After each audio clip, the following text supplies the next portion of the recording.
कोता ह्या सत्रांत तुमकां सगळ्यांक येवकार. ह्या सत्रांत कथाकथन आनी भुरग्यांच्या साहित्यातले नवे पद हाचेर मार्गदर्शन मेळटलें. हाचेर उलोवप करपा खातीर आमचे मदीं आसात नामनेच्यो कथाकार हुमानिस्ट प्राची कालरा. तर हांव मागतां कोंकणी भाशा मंडळ कार्यकारिणीचे सदस्य मंगलदास भट हाच्या लागीं तांणी प्राची कालरा हांकां माचयेर घेवन येवचें. हांव मागतां मंगलदास भट हांचे लागीं तांणी मोगाची भेट दिवची.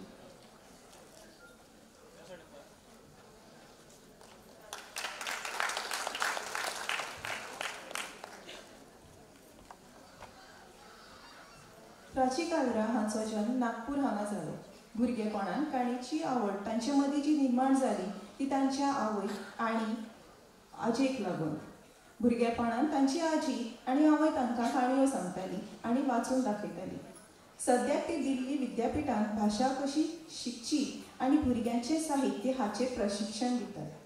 ह्याच विद्यापिठांतल्यान तांणी काणी कशी सांगप हाचेर PhD केल्या.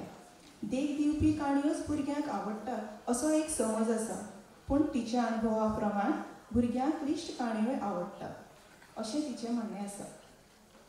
भुरग्यांची बुद्धिमत्ता तपासपाक वा व्याकरण शिकोवपाक काणयो सांगच्यो न्हय. काणयो आयकून भुरगो ती काणी आपल्या जिविता कडेन लागू करता अशें तिचें सकारात्मक मत आसा. प्राची बाय दिल्लींत रावतात आनी भुरग्यां खातीर लागपी खुबशीं पुस्तकां तिणें एकट्यान केल्यात. फुडाराक एक सार्वजनीक वाचक घर उक्तें करपाची तिचें स्वप्न आसा. I welcome you, ma'am, and request you to start the session. ये जो लंच के बाद वाला सेशन होता है ना, चिंता ये रहती है कि जो बैठे हुए हैं वो तो नहीं सो जाएंगे. उससे बड़ी चिंता ये रहती है कि जो बोल रहा है वो तो नहीं सो जाएगा.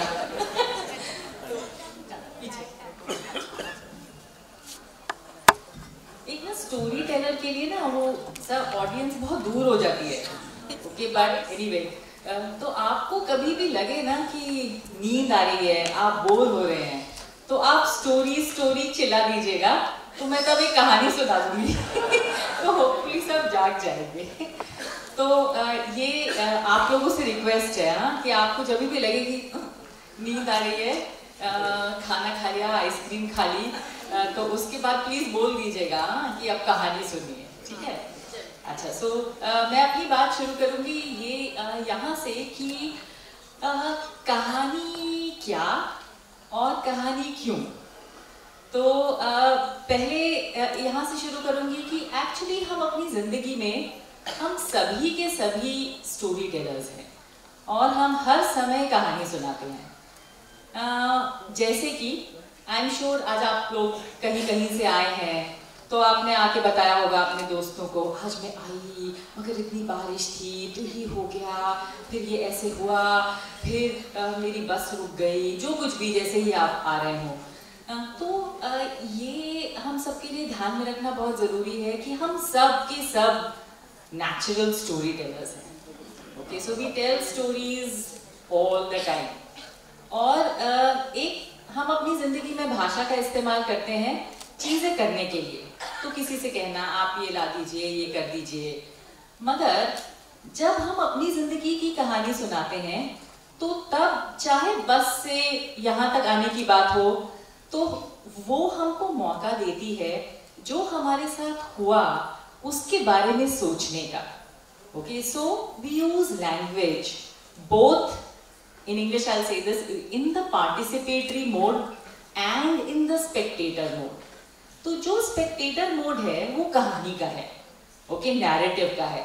जब हम अपने से दूर खड़े होकर अपनी कहानी कह रहे हैं, दूसरा जना सुन रहा है. जैसे सुबह सुबह हम निकले, मम्मी से झगड़ा हो गया, पति से झगड़ा हो गया, जो कुछ भी, पत्नी से झगड़ा हो गया, बच्चे ने कुछ कह दिया, ओके, तो फिर वो बात हम किसी को बताते हैं. जब हो रहा होता है हमारे साथ तो हम सिर्फ चीजें कर रहे हैं. जब हम उसके बारे में बता रहे हैं तो हम वो कहानी सुना रहे हैं और फिर हम भी सोच रहे हैं, जो सुन रहा है वो भी सोच रहा है. कभी कभी बोलते हैं हाँ मम्मी ऐसी ही होती है, सारा समय डरती रहती है. ओके, तो वो हम सबके तरीके होते हैं उसके ऊपर कमेंट करने के, reflection. So stories are about reflection. तो जैसे अभी पहले वाले सेशन में भी प्रकाश शर्मा जी ने बोला कि कहानियां हमें अपने आप को, अपनी दुनिया को, अपने आसपास के लोगों को समझने का मौका देती हैं। और मुझे सबसे बड़ी चिंता ये रहती है कि हमारे स्कूल में या हमारी स्कूल की व्यवस्था में इसको हम बहुत ज़्यादा वैल्यू नहीं देते। So how is it that we give value to stories? Because actually stories are how we understand ourselves, the world around us, people, and really ourselves in this world. So, and the kinds of stories that we encounter in books are special kinds of narratives. Meaning कि वो कहानियां होती हैं जिसमें चरित्र होते हैं, characters होते हैं, फिर उस कैरेक्टर के साथ कुछ होता है। तो there is the character's journey, the challenges, then in the end everything becomes okay. So in the story the character makes a journey, and when we read और listen to a story, we also make that journey along with the character. So by the time we reach the end of the story, we are also changed people. Okay, so the point that I'm trying to make is that actually we understand the world around us through stories and narratives. But in our classrooms, we don't value this all that much. तो और दूसरी बात ये बोलूँगी that I'm particularly focusing on oral storytelling. मतलब याद से कहानी सुनाना, एक मौखिक तरीके से ओरली कहानी सुनाना। अब so in the morning, I mean earlier Prachi was talking about reading aloud. So reading aloud is when you have the words of the book in front of you and you're reading aloud from that. During storytelling, you're narrating a story from memory. और उसमें क्या है कि जैसे जब मेरी research में भी बच्चों ने मुझे ये बोला कि जब वो कहानी सुनते हैं, जब आप कहानी सुना रहे हो, पढ़ के नहीं सुना रहे हो, याद से सुना रहे हो, तो वो एक लिसनर और एक स्टोरी टेलर का एक कनेक्शन बनता है, और उस कनेक्शन में there is joint meaning making which happens. So storytelling, oral storytelling is a community activity. So participation in an event as a community, as a group, as a classroom is what brings value to oral storytelling. तो ये तो दो तीन बातें मैं कहना चाह रही थी कि कहानी से हमारा क्या मतलब, कहानी का क्या वैल्यू, और oral storytelling और reading aloud में क्या अंतर है. ओके, अब इसके बीच में एक कहानी सुनाती हूँ. So this is a story that I tell to younger children. तो एक बार एक मुर्गा था, उसका नाम था बुलंद आवाज, और रोज सुबह सुबह बुलंद आवाज कुकड़ू करके सबको जगाता था. अब बुलंद आवाज एक पार्क के एक कोने में रहता था, और उसके दो दोस्त थे. दोनों दोस्त चूहे थे. एक का नाम था नाचू और एक का नाम था घूमू. कहानी हिंदी में सुनाओ तो everybody is okay with Hindi ना? ओके. तो एक का नाम था नाचू और एक का नाम था घूमू. तो नाम से जाहिर है कि दोनों चूहे सारा समय नाचते, घूमते, इधर उधर उछलते कूदते रहते थे. एक दिन सुबह सुबह बुलंद आवाज निकला घर से, और उसको रास्ते में मिली एक गेहूं की बाली.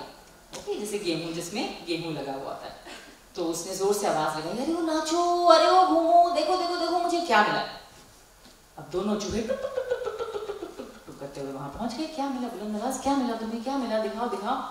तो बुलंद आवाज ने बोला, देखो मुझे मिली एक गेहूं की बाली. तो नाचू ने बोला, अब इसमें से गेहूं के दाने निकालने चाहिए. और फिर घूमू ने बोला, हाँ बिल्कुल दाने निकालने चाहिए इसमें से. तो बुलंद आवाज ने बोला, तो दाने कौन निकालेगा? तो नाचू ने बोला, कोई भी हो, मैं तो नहीं. घूमू ने बोला, कोई भी हो भाई, मैं तो नहीं. और दोनों चूहे टुक टुक टुक टुक टुक टुक करते हुए भाग गए वहां से. तो बुलंद आवाज ने गेहूं की बाली ली, उसको पटका, उसमें से दाने निकाले, उनको बोरी में भरा, और फिर उसने आवाज लगाई, अरे वो नाचू, अरे वो घूमू, देखो देखो देखो देखो देखो क्या है मेरे पास. और दोनों चूहे टुक टुक टुक टुक टुक टुक टुक टुक करते हुए वहां पहुंच गए. और उन्होंने कहा, क्या है बुलंद आवाज, क्या है तुम्हारे पास? तो बुलंद आवाज में बोला देखो देखो दाने निकाल लिए मैंने, बोरी में भर लिए। तो नाचू ने बोला तो आटा पिसवाना चाहिए। घूमू ने बोला हाँ हाँ हाँ आटा पिसवाना चाहिए अब तो बुलंद आवाज में बोला तो कौन पिसवाएगा आटा? तो नाचू ने बोला कोई भी हो, मैं तो नहीं। और घूमू ने बोला भाई कोई भी हो, मैं तो नहीं। और दोनों जो टुक टुक टुक टुक टुक टुक टुक करते हुए भाग गए खेलने के लिए। तो बुलंद आवाज ने बोरी को कंधे पर डाला, चक्की पर लेके गया, आटा पिसवाया, बोरी में वापस डाला, वापस आया। फिर उसने आवाज लगाई अरे वो नाचू, अरे वो घूमू, देखो देखो देखो देखो देखो। और दोनों जो है टुक टुक टुक टुक टुक टुक टुक टुक करते पहुंच गए। बोला हाँ बुलंद आवाज क्या है क्या है क्या है? तो बुलंद आवाज ने बोला देखो देखो मैं आटा पिसवा लाया। तो नाचू ने बोला अब तो समोसे बनाने चाहिए। तो घूमू ने बोला हाँ समोसे बनाने चाहिए अब तो बुलंद आवाज ने बोला तो कौन बनाएगा समोसे? नाचू ने बोला कोई भी हो, मैं तो नहीं। और घूमू ने बोला भाई कोई भी हो, मैं तो नहीं। और दोनों जो है टुक टुक टुक टुक टुक टुक टुक करते हुए भाग गए। तो बुलंद आवाज ने आटा गूंधा, उसने आलू का मसाला बनाया, उसने उसको समोसे में रखा, समोसे को बंद किया और छुप छुप करके तेल में डाला और तलना शुरू किया। जब समोसे बनने शुरू हुए तो खुशबू ऐसे ऐसे ऐसे ऐसे करके चारों तरफ फैल गई। तो नाचू घूमू अरे समोसे बन रहे हैं, लगता है समोसे बन रहे हैं। बुलंद आवाज में समोसे बना लिए और दोनों जो है टुक टुक टुक टुक टुक टुक टुक टुक टुक करते हुए पहुंच गए। और उन्होंने बोला बुलंद आवाज तुमने समोसे बना लिए, समोसे बना लिए? तो बुलंद आवाज ने बोला हाँ। उसने बोला समोसे कौन खाएगा? तो नाचू ने बोला मैं खाऊंगा। घूमू ने बोला मैं खाऊंगा। तो बुलंद आवाज ने बोला एक मिनट एक मिनट, गेहूं की बाली किसको मिली थी? तो नाचू ने बोला तुमको। गेहूं किसने निकाली, दाने किसने निकाले? घूमू ने बोला तुमने। आटा किसने पिसवाया? नाचू घूमू ने बोला तुमने। फिर बुलंद आवाज ने बोला तो समोसे कौन खाएगा? तो नाचू घूमू ने बोला तुम। और दोनों टुक टुक टुक टुक टुक करके वहां से चले गए।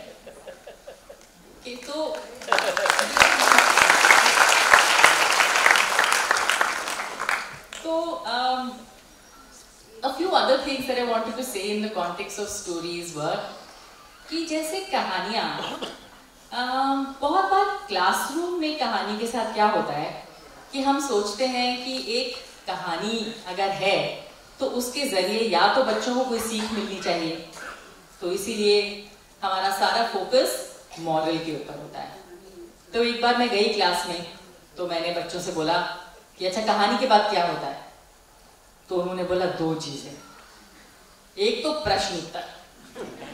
ओके, तो कहानी के बाद क्या होता है? प्रश्न उत्तर। ओके, तो हमारा नेचुरल टेंडेंसी एज टीचर्स रहती है कि हम चेक करें कि बच्चों ने कहानी ध्यान से सुनी कि नहीं सुनी। प्रश्न उत्तर। और दूसरा उन्होंने बोला सीख। एक बार मैं एक स्कूल में गई तो उन्होंने मुझे बुलाया था स्टोरी टेलिंग का एक कंपटीशन जज करने के लिए। तो जैसे कंपटीशन हो रहा था तो हर कहानी के बाद हर एक बच्चा अपनी कहानी के अंत में ये कह रहा था इस कहानी से हमें ये सीख मिलती है कि हमें झूठ नहीं बोलना चाहिए, हमें लालच नहीं करना चाहिए, वगैरह वगैरह। तो ये जो कहानी के साथ हम बहुत अन्याय करते हैं, मतलब उसको या तो सोचते हैं कि उसका एक मकसद होना चाहिए और उसका मकसद वो हो जो हम तय करें। ओके, तो एक तो उसका मकसद हो कि बच्चों को कोई सीख मिलनी चाहिए, तो हम ज्यादातर कहानियां भी वैसे ही चुनते हैं जिनमें एक डायरेक्ट सीख होती है। जैसे मुझे हमेशा लगता है कि बहुत बार ऐसी कहानियों की कोई कमी नहीं है जहाँ पे एक था बंदर, उसका नाम था, बंदरों के क्या ज्यादातर नाम होते, चिंपू। ओके, तो एक था बंदर चिंपू। ओके, वो चंपक वन के कोने में रहता था। एक दिन चिंपू की मम्मी बहुत सारे रसगुल्ले घर लेकर आई, तो चिंपू ने सोचा अरे वाह रसगुल्ले आए हैं, रसगुल्ले खाए जाएं। तो उसने एक के बाद एक, एक के बाद एक, एक के बाद एक, एक के बाद एक 15 रसगुल्ले खाए। अब उसके बाद चिंपू के पेट में दर्द हो गया, तो चिंपू की मम्मी ने डॉक्टर को बुलाया। डॉक्टर आया, उसने इलाज किया और बोला ये इसीलिए चिंपू के पेट में दर्द हुआ है क्योंकि इसने 15 रसगुल्ले खा लिए थे। इसके बाद चिंपू नया बंदर बन गया, उसने कभी भी एक रसगुल्ले से ज्यादा रसगुल्ला नहीं खाया। ओके, तो इस कहानी से हमें ये सीख मिलती है कि हमें 15 नहीं, केवल एक रसगुल्ला। तो कहने का मतलब ये कि बहुत बार हम कहानियों को उनकी एक सीख तक सीमित कर देते हैं और बच्चे इतनी जल्दी ये सीख जाते हैं कि कहानी के बाद सबसे पहले हमसे सीख पूछी जाएगी। तो जैसे ही कहानी खत्म होती है बच्चे नेचुरली फट से बोलते हैं कि इस कहानी से हमें ये शिक्षा मिलती है कि हमें कभी झूठ नहीं बोलना चाहिए, चाहे हम दिन में 15 बार बोलते हों और बच्चे 20 बार। ओके, तो झूठ बोले बिना तो काम चलता नहीं है। फिर भी हमें लगता है कि कहानी में यही दिखाना चाहिए हमें कि हमें झूठ नहीं बोलना चाहिए। तो एक तो जो कहानी हम सोचते हैं कि कहानी का एक क्लासरूम यूज होना चाहिए, मतलब एक डायडैक्टिक पर्पस होना चाहिए, और वो या तो सीख होता है या जैसे मैंने बोला कि बच्चों ने बोला कहानी के बाद प्रश्न उत्तर, तो हम चेक करते हैं कि उनको कहानी की सारी डिटेल्स याद हैं कि नहीं है। ओके, तो अच्छा, मुर्गे का नाम क्या था? मुर्गे का नाम था बुलंदाबाज। ओके, तो ये सारे फैक्ट्स बच्चों को कहानी के याद होने चाहिए। तो प्रश्न उत्तर होते हैं।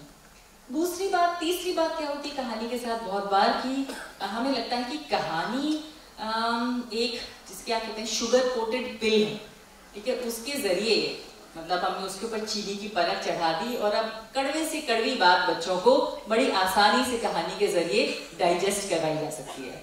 तो हम सोचते हैं कि किस तरह से साइंस भी कहानी के जरिए पढ़ा दें, मैथ्स भी कहानी के जरिए पढ़ा दें और ग्रामर भी कहानी के जरिए पढ़ा दें।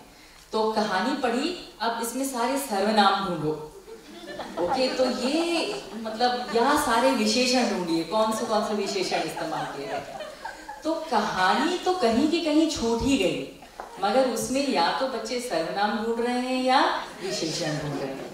तो मगर कहानी ने हमें क्या कहा, हमने कहानी को कैसे समझा और उस समझ से हमारी समझ कैसे बदली या कैसे आगे गई।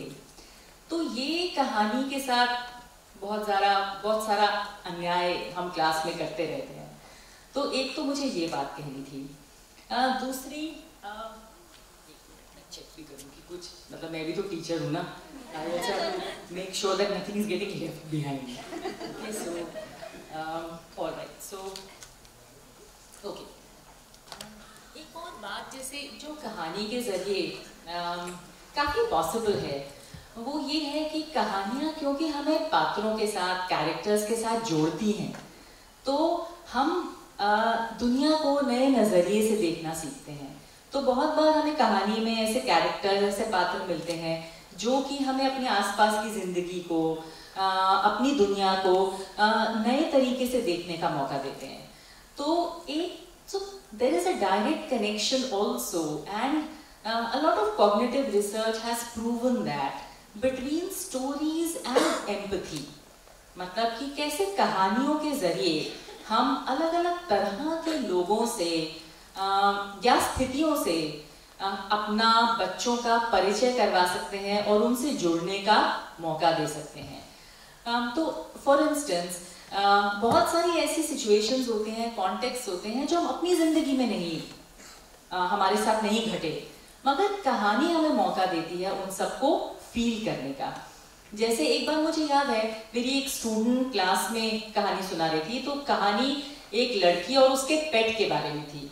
अब जरूरी नहीं है कि सभी के पास घर में एक पेट हो या मतलब डॉग हो या कैट हो, मगर जब उस कहानी में एक पॉइंट आया जहां उस लड़की का कुत्ता खो जाता है और वो बहुत परेशान है, तो सभी बच्चों ने वो फील किया। तो ये बात नहीं है कि आपके पास एक पेट होना, एक डॉग होना जरूरी है कि आप उस बच्ची की पीड़ा तभी समझ पाएंगे अगर आपके पास खुद पेट होगा। तो कहानियां हमें बहुत सारे मौके देती हैं उन इमोशंस को, उन सिचुएशन से गुजरने का जो जरूरी नहीं है हमारे साथ घटे। Okay, so stories and empathy have a direct connection. So if you want your students to become more empathetic, to to enable them to realize that different people have different challenges and they live in different ways, then we have to give them opportunities to listen to their stories. तो एक तो ये बात कहनी थी। इसके ऊपर एक और कहानी सुना दूं, मुझे लगता है मैं अपनी बात सबसे अच्छी कहानी के जरिए ही कह पाती हूँ। तो ये कहानी थोड़ी सी लंबी है और इस कहानी को मैं बड़े लोगों को भी सुनाती हूँ और बच्चों को भी सुनाती हूँ। तो बहुत सारी कहानियाँ ऐसी हैं जो हम एडल्ट्स को भी कुछ सोचने का मौका देती हैं और बच्चों को भी सोचने का मौका देती है। तो ऐसी बात नहीं कि बच्चों के लिए कुछ अलग कहानियाँ होनी चाहिए। जब हम सोचते हैं कि बच्चों के लिए कुछ अलग कहानियाँ होनी चाहिए, तब हम वो सीख वाली कहानियाँ लेकर आते हैं, क्योंकि हमें लगता है कि बच्चों को कहानियों के जरिए सीख मिलनी चाहिए। तो एनीवे, तो ये कहानी सुनाती। तो एक बार एक सांप का बच्चा था। तो बच्चा सांप निकला सुबह सुबह घर से बाहर, पहली बार निकला और खेलने जा रहा था। दूसरी तरफ एक मेंढक और उसका बच्चा था, वो भी अपने घर से निकला और वो भी घूमने जा रहा था। दोनों पहली बार निकले थे।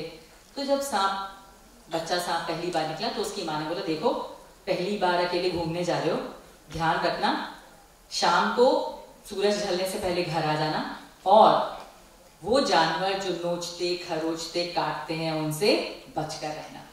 तो सांप ने बोला, हाँ ठीक है। बच्चे सांप ने बोला, मैं शाम तक वापस आ जाऊंगा। वो निकला घर से। इधर से मेंढक की माँ ने भी उसको यही बोला, देखो जा रहे हो पहली बार खेलने के लिए बाहर, शाम होने से पहले घर वापस आ जाना, और वो जानवर जो नोचते खरोचते काटते खाते हैं उनसे बचकर रहना। तो मेंढक ने बोला ठीक है।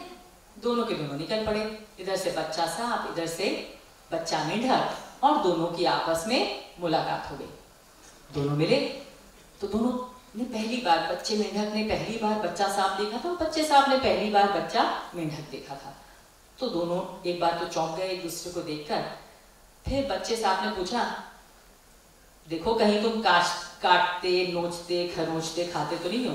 तो मेंढक ने बोला, नहीं नहीं, मैं तो बच्चा मेंढक हूँ और पहली बार घर से बाहर निकला हूँ। तो बच्चे मेंढक ने बोला, कहीं तुम तो नोचते खरोचते काटते खाते तो नहीं हो? तो सांप ने बोला, नहीं नहीं, मैं तो बच्चा सांप हूँ, पहली बार निकला हूँ घर से। तो दोनों ने बोला ठीक है, चलो ऐसा करते हैं, सामने जाकर उस झाड़ी में खेलते हैं। तो दोनों ने बोला, हाँ ये तो तुमने मेरे मन की बात बोली। ओके, तो दोनों के दोनों झाड़ी में चले गए खेलने के लिए। झाड़ी में मिट्टी में खेल रहे हैं। सांप ने बोला, देखो मैं तुम्हें एक तरकीब सिखाता हूँ। और उसने बोला, ऐसा करते हैं, पास में एक जो छोटी सी पहाड़ी है उसके ऊपर चढ़ते। तो दोनों चढ़ गए छोटी सी पहाड़ी पर, और सांप ने बोला, देखो मैं तुम्हें दिखाता हूँ कैसे रेंगते रेंगते नीचे आते हैं। दोनों चढ़ गए, सांप रेंगते रेंगते रेंगते नीचे आया, उसके पीछे मेंढक भी अपने पीठ पर यूं रेंगते रेंगते नीचे आया। उसने बोला, अरे वाह, ये तो बड़ी मजेदार बात है। और नीचे रेंगते रेंगते रेंगते फट जाके वो मिट्टी में गिर गया। फिर उसको लगा कि ये तो बड़ी मजेदार बात है। दोनों के दोनों दोबारा पहाड़ी पर चढ़ गए, फिर रेंगते रेंगते रेंगते पीठ पर फच करके दोनों आपस में टकरा गए, और उनको लगा ये तो बड़ा मजेदार खेल है। मेंढक ने बोला, देखो मैं भी तुम्हें एक तरकीब सिखाता हूँ। देखो इस पहाड़ी पर दोबारा चढ़ते हैं, मैं तुम्हें दिखाता हूँ कि कैसे कूदते कूदते नीचे आते। तो दोनों पहाड़ी पर चढ़ गए दोबारा। अब मेंढक करते कूदते कूदते नीचे।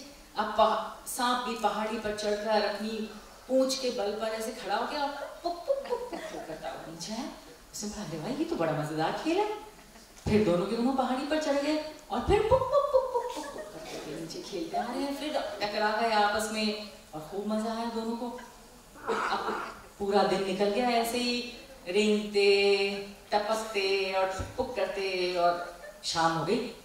तो बच्चे सांप ने बोला, देखो शाम हो गई है, सूरज ढल रहा है, मेरी माँ ने बोला था कि शाम से पहले घर आ जाना। तो मेंढक ने बोला, बच्चे मेंढक ने, हाँ हाँ मेरी माँ ने भी ऐसे ही बोला था, मैं भी घर जा रहा हूँ। तो दोनों के दोनों अपने घर को निकल पड़े। मगर दोनों ने एक दूसरे को बोल दिया कि देखो हम बहुत अच्छे दोस्त बन गए हैं, बहुत ही मजा आया आज खेलने में, ऐसा करते कल दोबारा मिलते हैं।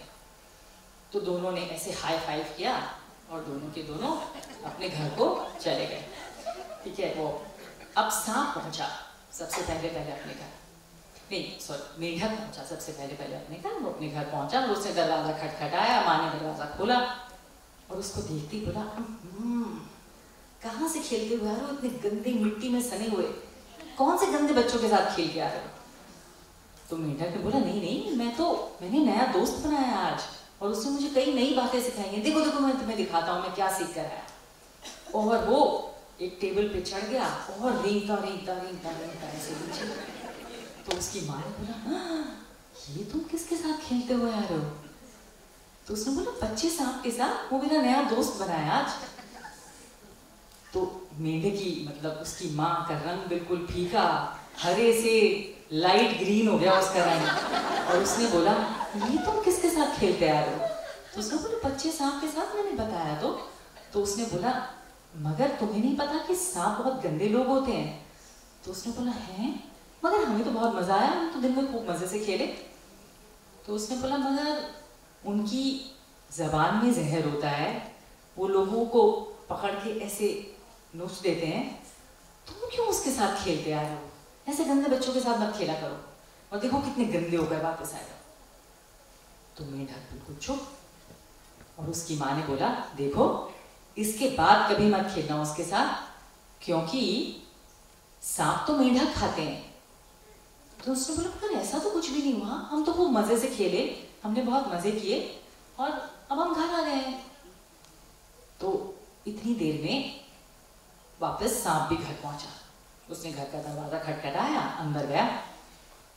तो उसकी माँ ने बोला इतने गंदे होकर आए हो, सारी मिट्टी में सने हुए, किसके साथ खेल कर आ रहे हो तुम? उसने बोला देखो देखो मैंने नया दोस्त बनाया आज, देखो उसने मुझे क्या सिखाया। और वो भी टेबल पे चढ़ गया और पुक पुक पुक पुक पुक पुक करता हुआ नीचे आया। तो सांप की माँ ने बोला ये तुम किसके साथ खेल के आ रहे हो? तो उसने बोला बच्ची मेंढक के साथ, उसने मुझे सिखाया है कैसे कूदते हैं। तो उसने बोला देखो सांप रेंगते हैं, कूदते नहीं है, ये तुम्हें किसने सिखा दिया? उसने बोला नहीं तुम्हें भी बहुत मजा आएगा, ट्राई करो। वो दोबारा टेबल पे चढ़ गया और फिर पुक पुक पुक पुक पुक पुक करके नीचे गिरा, उसकी गांठ वांठ लग गई और एवरीथिंग। सबसे पहले उसकी माँ ने उसको झाड़ पोंछ के ठीक किया और उसको बोला कि मेंढक के साथ खेलना कहाँ से शुरू कर दिया तुमने? तुम्हें नहीं पता कि सांप मेंढक खाते हैं? तो उसने बोला नहीं वो तो मेरा इतना अच्छा दोस्त है, मैं उसको कैसे खा सकता हूँ? उसने बोला नहीं सांप तो मेंढक खाते हैं, और तुम खेल खत्म होने के बाद भूखे पेट वापस आ गए। ऐसा करो जब कल खेलने जाओ तो खेलने के बाद उसको खा लेना, बहुत टेस्टी होते हैं, मेंढक बहुत टेस्टी होते हैं, और भूखे पेट वापस मत आना। तो सांप ने बोला अच्छा ठीक है। और वो सोचने लगा कि हाँ एक बार जब वो खेलते खेलते मेंढक से टकराया था तो उसको बहुत अच्छा सा लगा था, उसको मन किया था कि इसको खा लूं। तो उसने सोचा उसको कुछ सोचने का मौका मिला। अब अगला दिन हुआ, सुबह सुबह सांप तैयार होकर नहा धोकर वो निकला अपने दोस्त के साथ खेलने के लिए। वो पहुंचा वहीं पर झाड़ी के पास, उस टीले के पास। पूरा दिन निकल गया, दोपहर हो गई, मगर मेंढक का कोई पता नहीं। उसने सोचा ऐसा करता हूँ मैं ही उसके घर चला जाता हूँ और पूछता हूँ कि वो खेलने के लिए क्यों नहीं आया। पूछते पूछते वो मेंढक के घर पहुंचा और उसने अपनी पूंछ से ठक ठक ठक ठक करके दरवाजा खटखटाया। मेंढक ने बोला कौन है भाई? मेरी माँ घर पर नहीं है। तो उसने बोला मैं तुम्हारा दोस्त बच्चा सा, तुम खेलने नहीं आए आज? तो उसने बोला नहीं मेरी माँ ने मना किया है तुम्हारे साथ खेलने के लिए। तो उसने बोला अच्छा, कल तो हमें बहुत मजा आया था, देखो मैं तुम्हें एक दो और नई चीजें सिखा सकता हूँ। तो उसने बोला मेरी माँ ने भी मुझे कुछ चीजें सिखाई हैं, लगता है तुम्हारी माँ ने भी तुम्हें कुछ सिखाया है। तो वो कहता है हाँ सिखाया तो है। तो कहता है तो तुम चले जाओ, मैं नहीं आऊंगा खेलने के लिए। सांप ने थोड़ी देर इंतजार की मगर वो चला गया। वो वापस उस झाड़ी और टीले के पास बैठकर मेंढक का इंतजार करता रहा मगर मेंढक नहीं आया। और उसके बाद से अब तक भी कभी कभी जब मेंढक और सांप चुपचाप बैठकर सोचते हैं तो वो ये सोचते हैं कि उस जैसी दोस्ती हमें फिर कभी नहीं मिली। तो अगर हमें किसी ने कुछ नहीं कहा होता तो क्या हम अभी भी अच्छे दोस्त होते। तो अभी भी आप कभी सांप और मेंढक को देखें तो आप पाएंगे कि वो यही सोच रहे हैं।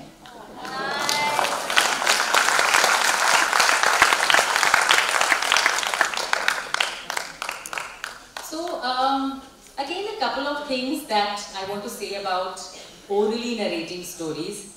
कि जब भी मैं ये कहानी सुनाती हूँ या इसके पहले वाली भी, तो जब सुनाती हूँ तो वो अलग कहानी होती है। Because I don't feel that it's really necessary to memorize a story word by word. तो मुझे लगता है कि ये बहुत ज़रूरी है कि हम वही कहानियाँ सुनाएं जो हमें खुद को पसंद आई हैं। तो सबसे पहला तो क्राइटेरिया कहानी सुनाने का यही है कि क्या आपको वो कहानी पसंद आई कि नहीं आई। बहुत बार हम ये सोचते हैं कि हमारे लिए थोड़ी बोरिंग है, मगर बच्चों के लिए चल जाएगी, क्योंकि बच्चों की वो समझ नहीं है और उनको तो खैर हमें सीख ही देनी है, तो इसीलिए ये कहानी बच्चों के लिए ठीक है, हमारे लिए थोड़ी बोरिंग सी लग रही है। तो अगर वो कहानी ऐसी है तो फिर ना आपके सुनाने में वो मजा होगा और ना ही बच्चों को या सुनने वाले को वो मजा आएगा। तो मुझे लगता है कि मैं वही कहानियां ढूंढती हूँ, सुनाती हूँ, तो बहुत सारी ढूंढती रहती हूँ, पर सुनाती वही हूँ जो मुझे खुद को पसंद आई होती है। तो बहुत बार हम बच्चों को अंडर एस्टिमेट करते हैं और सोचते हैं कि बच्चों को बहुत ज्यादा कॉम्प्लेक्स स्टोरी नहीं सुनानी चाहिए, बिल्कुल सिंपल साधारण कहानी होनी चाहिए।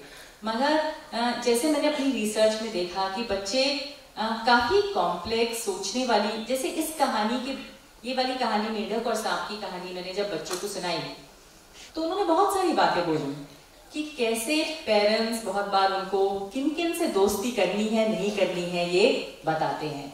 कौन से बच्चों के अच्छे नंबर आए हैं तो उन्हीं के साथ बैठा करो, क्लास में आगे बैठा करो, ये वाले बच्चे बदमाश हैं इनके साथ मत बैठा करो। ओके, तो पेरेंट्स बहुत बार हमारे पेरेंट्स किस तरह से हमारे लिए दोस्त चुनते हैं, इसके बारे में उन्होंने बात की। फिर उन्होंने इस बारे में भी बात की कि कैसे वो अपनी ही कॉलोनी के बच्चों के साथ खेलते हैं और उसके बाहर नहीं खेलते। तो बहुत इंटरेस्टिंग तरह से, अलग अलग तरह से उन्होंने इस कहानी को समझा। तो कहने का मकसद ये कि बहुत चैलेंजिंग डीप कहानियाँ जिनके अलग अलग लेयर्स हैं, अलग अलग परतें हैं, वो भी परतें बच्चे खोल खोल के उनको समझते हैं। तो ये ज़रूरी नहीं है कि बच्चों के लिए जो कहानियाँ हो वो केवल साधारण हो, बड़ा सिंपल कथानक हो और कहानी मतलब बिल्कुल सिंपल लीनियर तरह से चले और ख़त्म हो जाए।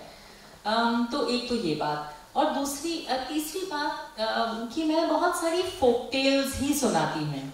तो फोक टेल्स का, लोक कथाओं का एक स्ट्रक्चर होता है जो आपको उनको याद करने में भी मदद करता है। तो आपने एक बेसिक आउटलाइन याद कर ली, उसके बाद आप उसको बिल्कुल सहज तरीके से अपने आप जैसा ग्रुप है उस हिसाब से सुना सकते हैं। तो कभी कभी हमें ये चिंता रहती है कि कहानी क्या हमें रटनी पड़ेगी। तो मुझे नहीं लगता कि कहानी को रटना जरूरी है। कहानी को अपने शब्दों में आप जैसा ठीक समझें, जैसे आपके सामने लिसनर्स हैं उस हिसाब से सुना सकते हैं। और मैं कहानियों के साथ बहुत ज़्यादा, मैं खुद, मेरी ज़ीरो ट्रेनिंग है थिएटर में। ओके, तो मुझे कभी कभी ये लगता है कि बहुत ज़्यादा जब कहानियों को परफॉर्म करके सुनाया जाता है तो ये चिंता हो जाती है हमें कि हम वैसे नहीं सुना पाएंगे। तो ये सोचना कि कहानी सुनाने के लिए पपेट ज़रूरी है, आवाज़ को बहुत बदलना ज़रूरी है, या उसके लिए कुछ हमें टॉयज, इंस्ट्रूमेंट्स, म्यूजिकल इंस्ट्रूमेंट्स चाहिए, तो कहानी फिर बहुत कॉम्प्लेक्स हो जाती है और हमें लगता है कि ये हमसे नहीं हो पाएगा। ओके, तो हम फिर कहानी पर एक चीज़ बहुत ज़रूरी होती है कहानी के साथ, जो मुझे लगता है वो ये है कि कहानी के साथ एक अपने आप को भूल जाना। ओके, और ये ज़रूरी होता है कि जैसे टीचर्स, हम जैसे टीचर्स होते हैं तो हम अपनी अथॉरिटी के बारे में बड़े कॉन्शियस होते हैं कि हमारी अथॉरिटी नहीं छूटनी चाहिए। अगर हमने कहानी सुना दी, बच्चे हंस दिए, तो क्लास कंट्रोल का क्या होगा? अगर बच्चे कहानी में हंस दिए तो क्या हमारे ऊपर हंस रहे हैं? ओके, तो थोड़ा बहुत कहानी में मजा लाने के लिए हमें अपने आप को और हमारी अथॉरिटी को भी थोड़ा सा भूलना मुझे लगता है जरूरी होता है।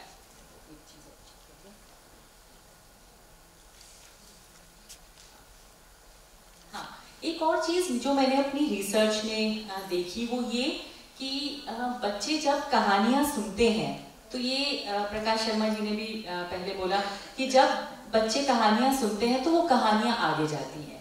तो मैंने देखा कि मेरे जो स्टूडेंट्स थे, तो मैंने अपना काम चौथी और पांचवी क्लास के बच्चों के साथ किया था। तो वो आके बताते थे, आज हमने आपकी कहानी स्कूल बस में अपने दोस्तों को सुनाई, फिर हमने घर जाके डाइनिंग टेबल पर अपने मम्मी पापा को सुनाई। ओके, तो जैसे कहानियाँ आगे जाती हैं, हम कहानी सुनते हैं तो फिर वो आगे पास ऑन होती है, अगले जने को सुनाते हैं, फिर वो जना आगे सुनाता है।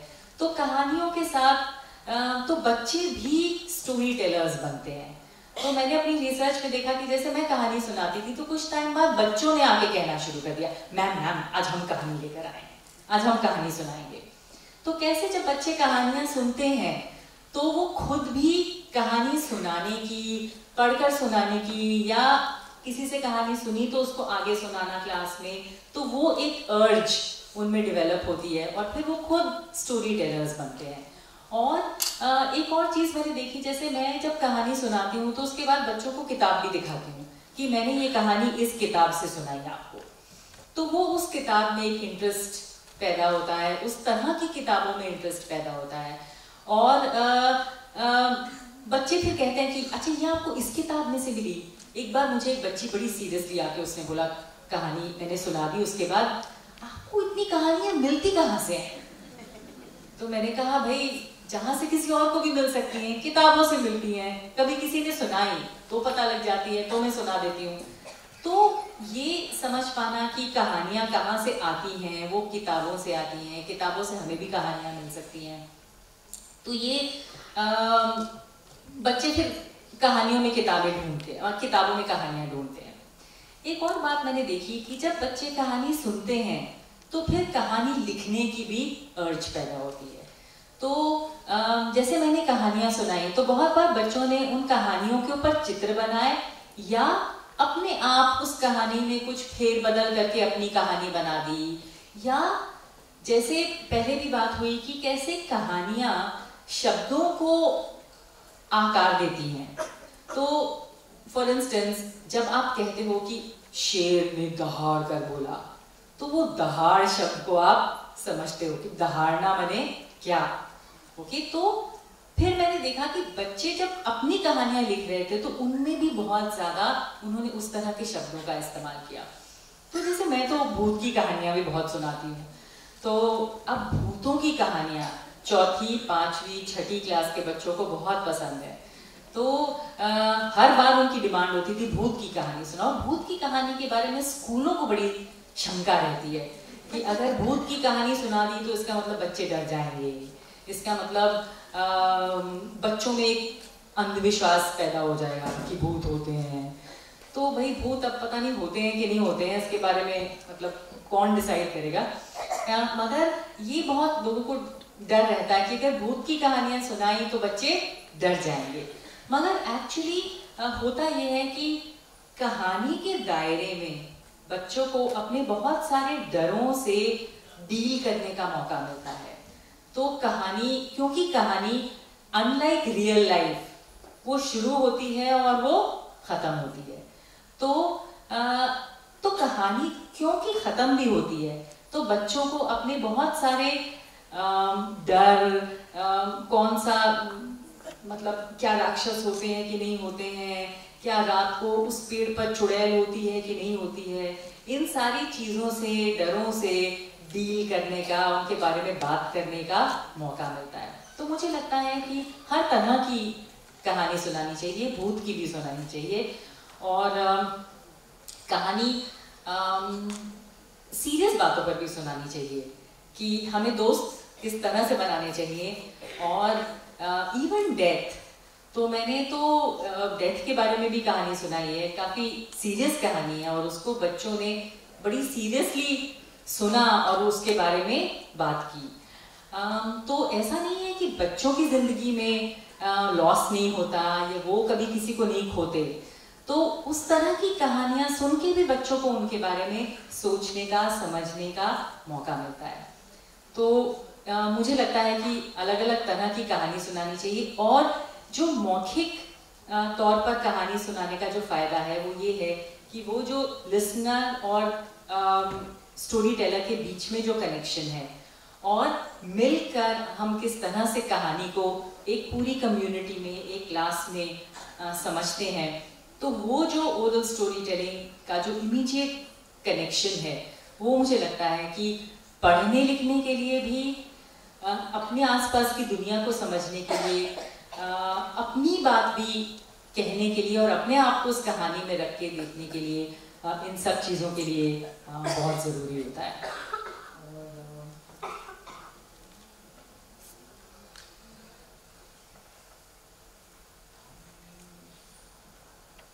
हाँ, और जैसा एक आखिरी बात कि जैसा मैं पहले भी कह रही थी कि मैं बहुत सारी फोक टेल सुनाती हूँ। जैसे ये जो मेंढक और सांप की कहानी, ये एक अफ्रीकन लोक कथा है, तो अलग अलग जगह से ढूंढती रहती हूँ और कहानी को मैं याद करने की कोशिश नहीं करती हूँ, इसीलिए हर बार कहानी थोड़ी थोड़ी सी बदल जाती है। मैं एक आपको एक्सरसाइज देकर जा रही हूँ, ठीक है? एक कहानी की बिल्कुल बेयर आउटलाइन दे रही हूँ। आप इस कहानी को अपने आप सोचकर अपनी तरह से अपनी फैमिली में, घर पर बच्चों को, अपने कुत्ते को अपने क्लास में सुनाने की कोशिश करिएगा। तो कहानी की बेयर आउटलाइन है, ठीक है? तो आउटलाइन ये है कि एक बच्चा या बच्ची, जो आपको ठीक लगे, राहुल या श्रेया, कोई भी, ओके? तो एक बच्ची थी। अच्छा, अब आउटलाइन क्या है? बच्चा या बच्ची, फिर नेक्स्ट पॉइंट स्कूल में ट्रबल या चैलेंज, ठीक है? तो कुछ भी हो सकता है, बच्चा बच्ची, पेरेंट्स का ट्रांसफर हुआ, या वो एक अलग तरह का बच्चा या बच्ची है तो इसीलिए स्कूल में सब परेशान करते हैं। तो ये आउटलाइन है कहानी की, ठीक है? तो स्कूल में ट्रबल, ठीक है? फिर थर्ड पॉइंट ये है कि उसके बाद उसको पड़ोस में, ठीक है? अब ये आंटी, अंकल, मिसेस ब्रिगेंजा, कोई भी हो सकता है, ठीक है? तो वो है पड़ोस में और उनके पास एक बड़ी सी मतलब लाइब्रेरी है। तो ये जो बच्चा है इसको वहाँ जाकर ये जो आंटी हैं, मिसेस शर्मा, मिसेस ब्रिगेंजा, कोई भी हो सकती हैं, उनको वो जाके ये अच्छा लगता है कि वो उनको कहानी या कोई भी किताब या मैगजीन या अखबार पढ़कर सुनाते हैं, क्योंकि वो अब काफ़ी बूढ़ी हैं और पढ़ नहीं सकती, ठीक है? तो अब ये आउटलाइन हो गई। तो बच्चा या बच्ची, स्कूल में ट्रबल और पड़ोसी आंटी, ओके? अब फोर्थ पॉइंट ये है कि अब वो पहचान जाती हैं कि ये बच्चा या बच्ची परेशान है, क्या क्या दिक्कत है, तो पूछते हैं। तो फिर वो कहते हैं कि अच्छा, मैं तुमको एक चीज़ देती हूँ। सामने अलमारी खोलो, वहाँ बहुत सारी, अब कुछ भी हो सकता है, डिब्बियाँ हो सकती हैं, कुछ भी, और वो कहते हैं कि एक चुनकर ले आओ। हर एक डिब्बी पर कुछ अलग लिखा हुआ है, कहीं पे खूबसूरती, कहीं पर गोरा रंग, जो सारी चीजें इस दुनिया में वैल्यू की जाती है, एक पर बहादुरी भी लिखा है, ओके? तो वो बच्चा या बच्ची वो वाली डिब्बी उठाकर लेकर आता है। अब दो कंडीशंस हैं। कंडीशंस क्या है कि तुम इस डिब्बी को खोल कर नहीं देख सकते, और जब तुम्हारा काम हो जाए तो तुम्हें ये डिब्बी लौटानी है, ठीक है? तो बच्चा बच्ची, स्कूल में trouble, Mrs Sharma / any aunty, okay? और अब एक जादू की डिब्बी, ओके, जिसमें जादू है। तो वो जब अपनी जेब में रखते हैं तो डिब्बी को वो पकड़ती है, बच्चा या बच्ची, तो उसको लगता है कि वो बहुत करेजियस, ब्रेव, ऐसी हिम्मत वाला वो फीलिंग आती है। तो वो अपनी जेब में रखती है डिब्बी, और उसके बाद वो देखती है कि कैसे स्कूल में सब कुछ धीरे धीरे बदल रहा है। उसमें हिम्मत आ रही है तो बाकी सब भी रिस्पॉन्ड कर रहे हैं, बाकी बच्चे भी उसको देखकर उससे बात करने की कोशिश करते हैं। अब ये आपको खुद सोचना है कि वो चेंज कैसे आया या क्या आया, ओके? तो ये आप उसमें अपने आप ऐड कर सकते हैं, ठीक है? और एंड में फिर जब मिसेस शर्मा ने बोला कि अब ये डिब्बी तुम्हें वापस करनी पड़ेगी क्योंकि इसका काम हो गया, तो बच्चा या बच्ची ने बोला खोल के देख लूं। तो उन्होंने बोला ठीक है, अब वापस कर रही हो तो खोल के देख लो, और डिब्बी खाली है, कुछ भी नहीं है उसमें।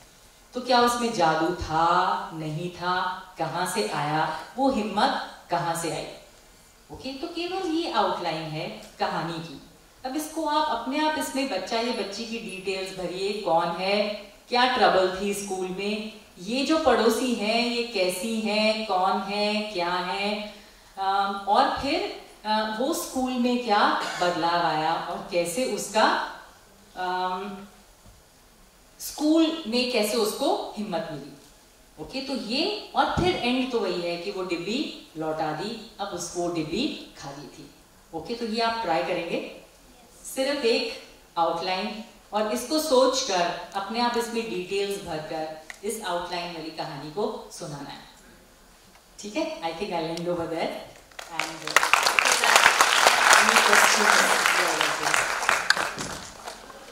हेलो मैडम, वो जो लोक कथाएं होती है ना, वो गाकर सुनाएंगी तो बहुत अच्छी लगेगी ना, गाकर। तो उसका म्यूजिक भी छात्रों को मिल जाएगा। तो ये मुझे लगता है कि हर एक स्टोरी टेलर का स्टाइल अलग होता है। कईयों को आता है गाकर सुनाना। अगर मुझे कहानी गाकर सुनाने के लिए बोली जाए तो मेरे तो सुर ताल सभी कुछ बिगड़ा हुआ है। तो ये मुझे लगता है कि ये आपने बहुत अच्छा बोला कि अगर आपको ये आता है गाकर सुनाना तो बहुत ही बढ़िया। तो कई कथाएं ऐसी होती हैं जिनमें म्यूजिक का एलिमेंट है, जिनमें एक जिंगल है जो रिपीट हो रही है, जिसको गाकर, और बच्चे भी उसमें ज्वाइन कर सकते हैं, उसको वैसे सुनाया जाए तो सचमुच उसमें बहुत मजा आता है। बिल्कुल, मुझे लगता है बहुत अलग अलग स्टोरी टेलर्स का अलग अलग स्टाइल होता है और हो भी सकता है। थोड़ा सा जो बता दें कि हमारे यहाँ ट्रेडिशन में बहुत तरह से स्टोरी होता है। बिल्कुल बिल्कुल, ये अपने आप में एक रिच भंडार है। बिल्कुल, आई कंप्लीटली एग्री। तो जैसा कि आशीष दा ने बोला कि हमारे देश में कहानी सुनाने का बहुत ही लंबा ट्रेडिशन है और बहुत अलग अलग तरह से सुनाई जाती है। मेरी चिंता ये रहती है हमेशा कि जब अगर ऐसा हो कि जो जिस तरह से सुनाने में कंफर्टेबल हो वो वैसे सुनाए। बहुत बार ये होता है कि अगर हम कई लोगों को सुनाते हुए देखते हैं जो काफ़ी जैसे म्यूज़िक के साथ कई सुनाते हैं, कई पपेट्स वगैरह के साथ सुनाते हैं, मगर मेरी सिर्फ ये चिंता रहती है कि जो परफॉर्मेंस स्टोरी टेलर्स होते हैं ना, वो as a teacher I feel कि वो मैं नहीं कर पाती। तो मुझे लगता है कि कहीं ऐसा ना लगे कि या तो हम ऐसे सुनाएं या ना सुनाएं।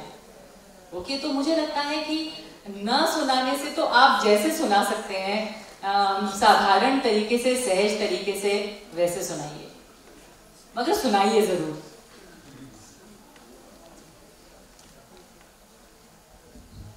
Prachi ji, thanks a lot for that session. But आपने कहा कि घोस्ट स्टोरीज सुना सकते हैं, because all this while we used to think that again same thing what you said कि सुपरस्टिशन पर बढ़ेंगी, ये हमें चिंता रहती है। तो do you have an examples of in your collection of ghost stories which can be told? Ghost story, okay. So if you want, I can tell a ghost story for adults, huh? So do you want me to tell a भूत की कहानी?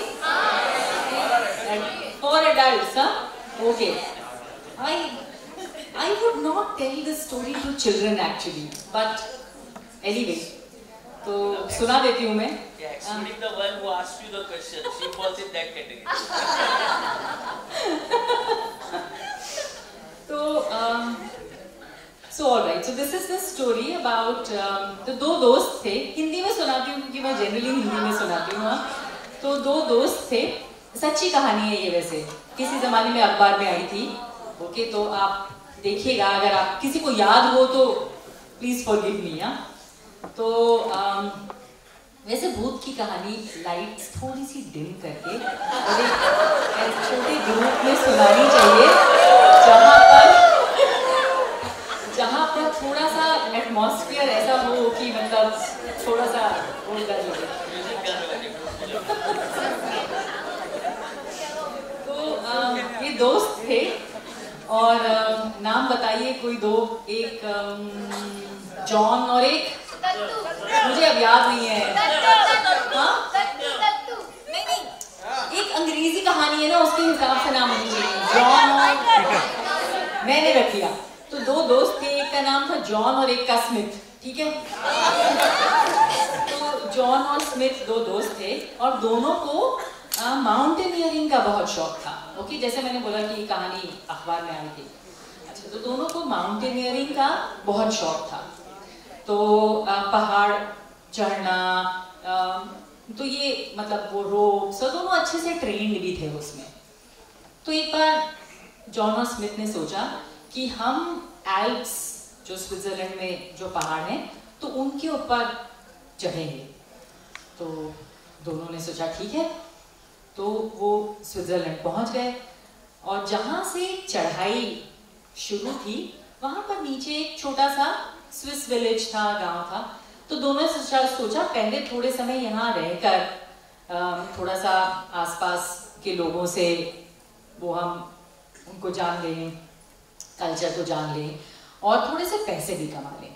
तो उस छोटे से गांव में एक छोटा सा रेस्टोरेंट था, तो दोनों ने उसमें काम करना शुरू कर दिया। जॉन और स्मिथ दोनों कुछ दे वर समवेयर इन देयर 20s और एक्सपर्ट माउंटेनियर्स थे। तो दोनों ने कुछ 2-3 महीने वहाँ काम किया। फिर उन्होंने सोचा कि अब ये ठीक समय है, हमें इस पहाड़ पर अब अपनी चढ़ाई शुरू कर देनी चाहिए। तो जब उन्होंने तय किया कि अब हम अपनी चढ़ाई शुरू करते हैं, तभी रेडियो पर अनाउंसमेंट हुई कि बहुत ही बुरा एक तूफान आने वाला है, बर्फ का तूफान, और तो वो डिक्लेरेशन हुई। तो दोनों ने सोचा कि अभी तूफान मतलब थोड़ी सी दूर है, तो ऐसा करते हैं हम चढ़ाई शुरू कर देते हैं और ये हो सकता है कि हम तूफान से आगे निकल जाएं। तो दोनों ने अपना बैग और अपना गियर वगैरह इकट्ठा किया, अपना सामान इकट्ठा किया और पहाड़ पे चढ़ना शुरू किया। चढ़ रहे दोनों, ओके, आगे चढ़े, मगर जो तूफान का ऐलान था वो तूफान थोड़ा जल्दी आ गया। अब चारों तरफ बहुत तेज हवाएं चल रही हैं, बर्फ ही बर्फ, और जैसे ऐसे तेज हवा में बर्फ पूरी चारों तरफ उनके चारों तरफ उड़ रही है और दोनों को बिल्कुल अपनी नाक के 1 इंच आगे भी कुछ दिख नहीं रहा था। तो दोनों जॉन और स्मिथ घबरा गए और उन्होंने बोला अब क्या करें, ये तो हम इसी बर्फ में, इसी तूफान में दबकर यहीं पर मर जाएंगे। तो दोनों बहुत डर गए, मगर उन्होंने सोचा कि इसी तूफान में हिम्मत करके अगर बढ़ते रहे तो हो सकता है हमें कहीं आश्रय मिल जाए। तो दोनों चलते रहे। तो उन्होंने क्या देखा कि वो टेलीग्राफ की लाइंस होती हैं, ओके, जैसे टेलीग्राम वगैरह भेजा जाता था जिन तारों के जरिए, तो वो पोल्स उनको दिखाई दिए। तो उन्होंने सोचा कि अगर हम इसको फॉलो करते करते आगे जाएंगे तो हो सकता है कि हमें कुछ मिल जाए, कहीं आश्रय मिल जाए। तो दोनों वो उन तारों को देखते देखते अपने पैर जमाते हुए, चारों तरफ बर्फ ही बर्फ और बहुत तेज हवा चल रही, दोनों आगे बढ़ते गए। तो उन्होंने क्या देखा कि उन्हें एक लकड़ी का केबिन सामने दिखाई दिया। तो उनकी सांस में सांस आई और उन्होंने सोचा यहीं पर रुक जाते हैं।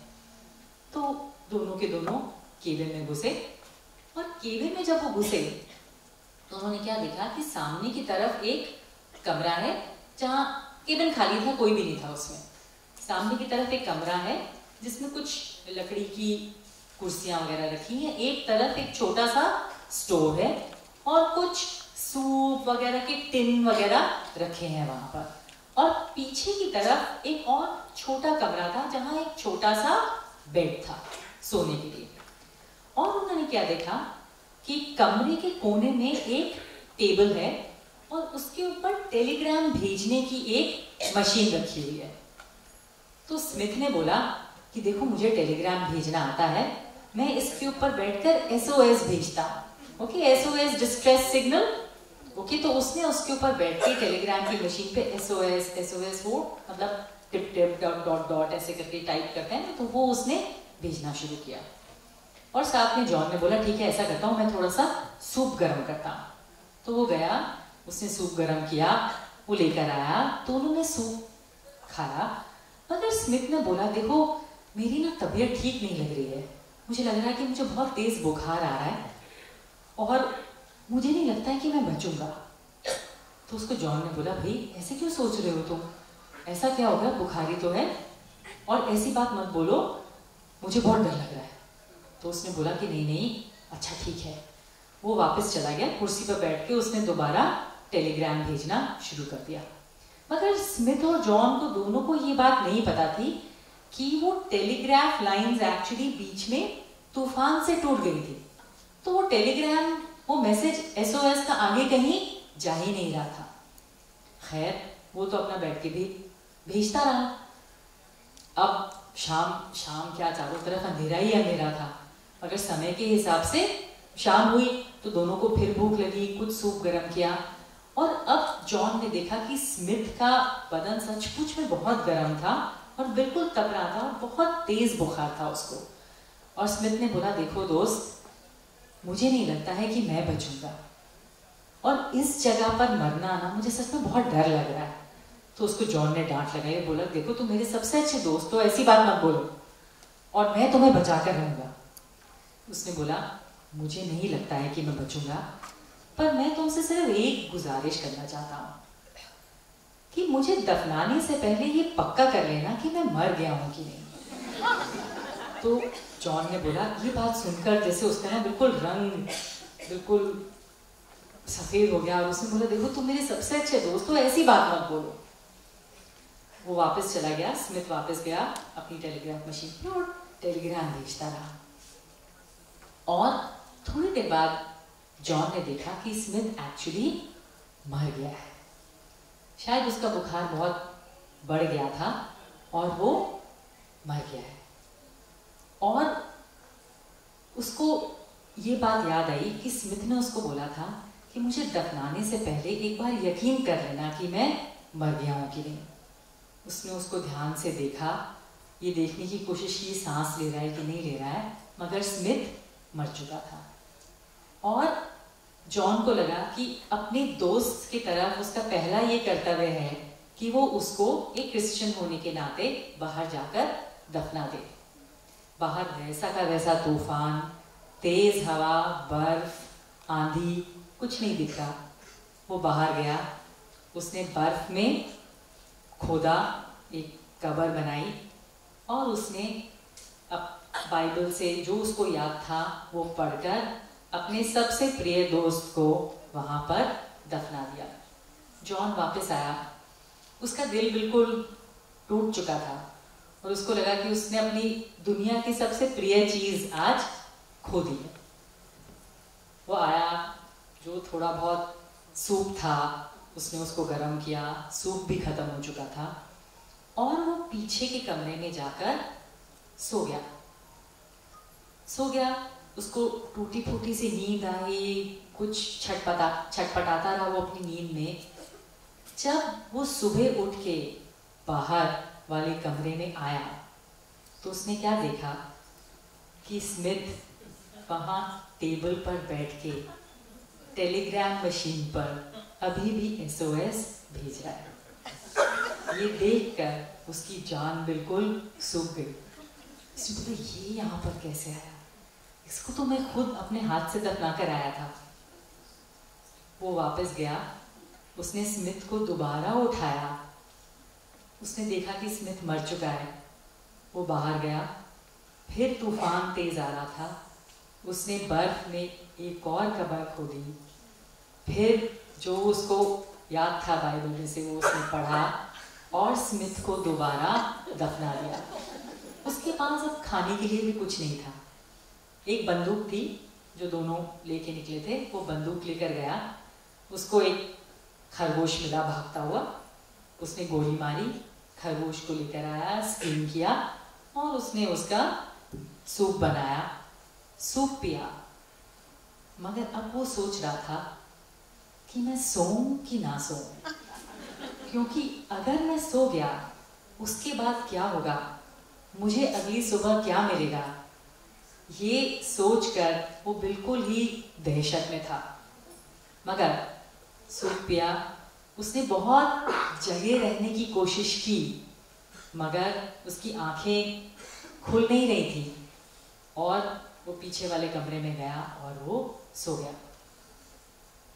जब वो अगले दिन उठा, पहले उसकी हिम्मत नहीं हुई कमरे में बाहर आने की, मगर जब वो कमरे में बाहर आया तो उसने देखा कि स्मिथ वहाँ टेबल पर बैठकर अभी भी मैसेज भेज रहा है। और इस बार जॉन को लगा कि ये वो नहीं देख पाएगा, मगर फिर भी उसके अपने दोस्त के प्रति कुछ कर्तव्य था। मगर ये कहानी एक्चुअली यहाँ पर ख़त्म हो जाती है। ओके, मगर इसमें आगे ये कहानी किस तरह से चलती है वो ये है कि एक सर्च पार्टी, अब वो SOS मैसेज तो नहीं जा रहा था, मगर नीचे विलेज में लोगों को पता था कि 2 लड़के उन्होंने पहाड़ चढ़ना शुरू किया है। तो एक सर्च पार्टी, थोड़ा सा तूफान जब कम हुआ, थमा, तो एक सर्च पार्टी निकली इन दोनों लड़कों को ढूंढते हुए।